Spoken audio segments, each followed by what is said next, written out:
Welcome into the Big Ten in 10. I'm Vaughn Dalzell, college basketball betting analyst with NBC Sports. And that is Robbie Hummel, a college basketball analyst that you can find on the sidelines of all types of Big Ten games for NBC, Fox, and more.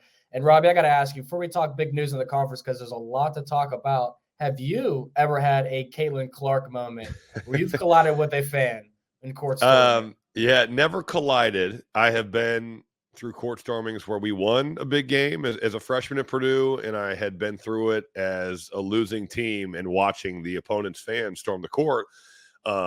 It's a pretty wild kind of, it's like a stampede. You got people running at you. The one thing that's surprising to me about court storms, and I think that no one really talks about this until you've been in one, is the amount of body heat makes it really, really hot all at once. Yeah. It heats up quickly when you've got so many people in such a small space. The Caitlin Clark deal was a matter of time because it's such a pandemonium-like situation where people are running on, the players are trying to get off. I never was collided into like that, but it's funny that, in just the last 2 days, Memphis lost to Tulane. And there was a fan that, now it wasn't like a full-on shove, but it was definitely two hands in the back of one of Memphis's players. And I think when you mix fans, especially fans who maybe have been having a couple beverages at the game, and you mix that with a losing team that's leaving the floor, we're honestly lucky that we've never had something really bad happen. You think about what a court storming can be. And not that it would get to this level, but like what was wrong with the Malice the Palace? You had fans on the floor, and when you get the wrong combination there, some really bad things can happen. So I would think that that's going to be looked at. I love the tradition of storming the court. I will say that there is always risk to when you are putting that many people running to one place at one time. But I hope that, for the future, we can maybe do a better job of getting the visiting team out of there. Now, the problem is, how do you do that when it's like a buzzer beater and it's just total? I guess if you're going to suggest things, you better have the answers for them, which I don't in that situation. But I saw it. Purdue had the court stormed on them when they lost to Northwestern this year, and I thought that they did a good job of, the game was in hand with 10 seconds to go. Purdue inbounded the ball. They touched it. The clock started running. They got to the side to get out of there. And then the students got to storm the court because it is a cool tradition. I do think that it is a cool part of college hoops that kind of the student body gets to share with the winning home team. But I do think that we need to do a better job of protecting some of the players in that situation.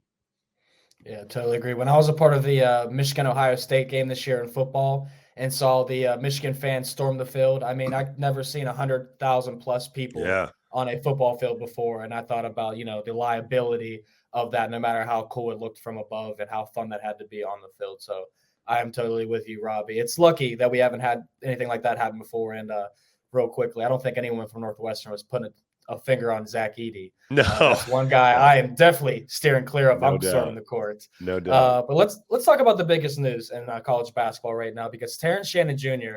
is back for Illinois, and their odds have substantially dropped for a national champion, Big Ten champion, all of that. We talked about them being potentially a third or fourth best team in the Big Ten a couple weeks ago. Where do you rank them now moving forward? What does this do for the Fighting Illini? I think that they're the third best team in the Big Ten, and only because I think Wisconsin has played so well and Purdue has been elite all year. So, but they honestly did a pretty good job of playing without Shannon. Going 4-2, and the way that guys stepped up, whether that was Marcus Damask or Coleman Hawkins, Quincy Guerrier, Ty Rogers, they have some really talented pieces, and the cohesion that they play with has been so impressive. But you bring a guy like Terrence Shannon back into the fold off his suspension, and now you're looking at a guy that's probably in the top 2, 3, 4 players in college basketball. And even in yesterday's game, the way that he can get in transition and put pressure on defenses, he's a one-man fast break, and he does it with speed and power, and that's instant offense. They don't have to run much for him. It's pick and roll for him sometimes. It's some isolation, and it's definitely a transition. So I think his return, to me, I think it puts them back into the conversation of being a Final Four type team. I think they could certainly make noise in the Big Ten. The way they played without Shannon has not killed their chances for winning the league. So yeah, I really like the way that they've played. It was a very convincing win over Rutgers yesterday. And you think about when you lose somebody, everybody else has to step up. Well, now you've got guys that have played a bigger role and have played with confidence, and you get a guy like Shannon back. I think that Brad Underwood will have to make sure that he manages some of the things of guys being maybe unhappy of, I was getting 15 shots, now I'm only getting 10, or I was getting 10 and now I'm only getting 6. But it seems like they've got a pretty good thing going from a chemistry standpoint. And you have to think with Shannon back in the fold, they to me are a team that can make it to the Final Four. What do you think about the Illini? Yeah, I certainly still before the news of it coming back, I had them as third best team in the Big Ten. I still have them slotted there because of what you mentioned. Wisconsin's been so efficient so far this season. The loss to Penn State definitely was a little bit of a scare for me on the Badgers because I feel like that's a game they should have won there. But Illinois is favored 9 of their next 10 games, according to Ken Palm. So they are going to be a team that likely finishes atop of the Big Ten. And one thing I want to see with them a little more, Robbie, which I thought Terrence Shannon could bring a different dynamic.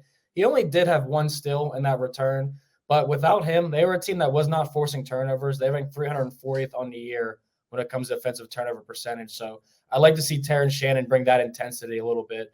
And games on the road at Northwestern, Ohio State, and 2 of their next 3, I think, are pretty good opponents to get that going. We spoke on.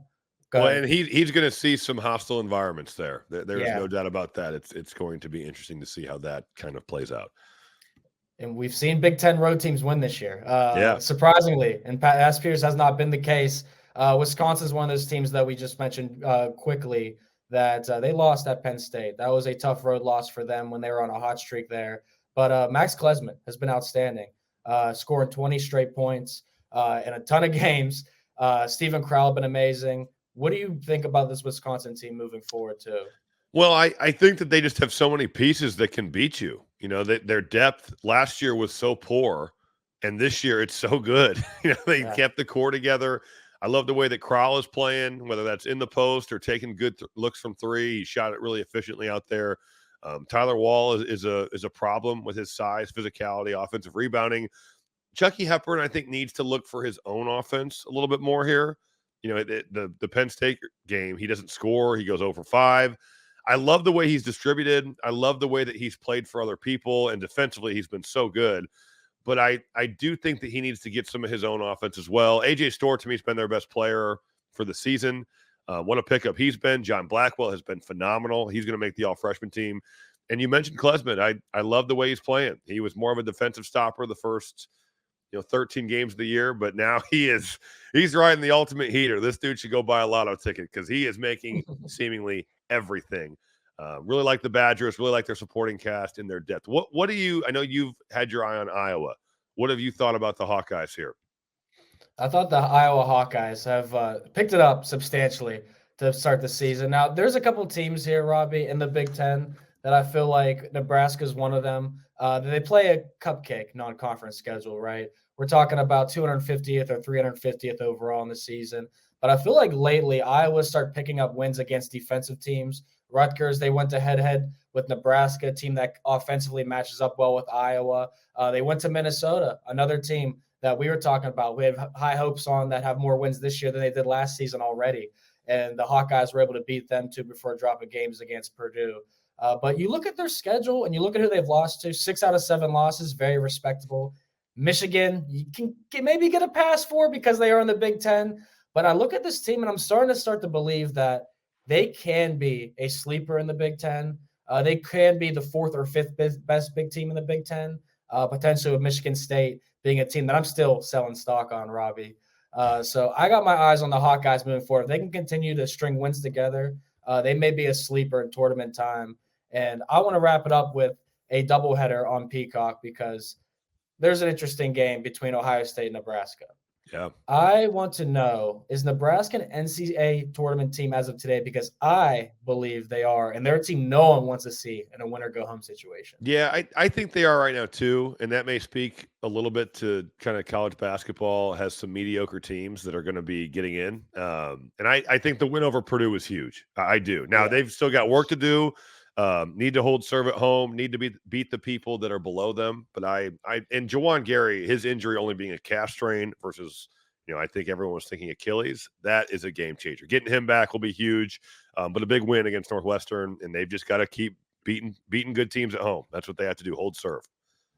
Yeah, not easier said than done this year, apparently, but I do like what I've seen from them in a lot of ways this year. And I just feel like the sharpshooting from them can catch the type of teams off guard in the Big Ten tournament in March. So be interesting to see where these teams end up. But Robbie Hummel, great stuff as always. Make sure you guys check him out on the sidelines and follow him on X.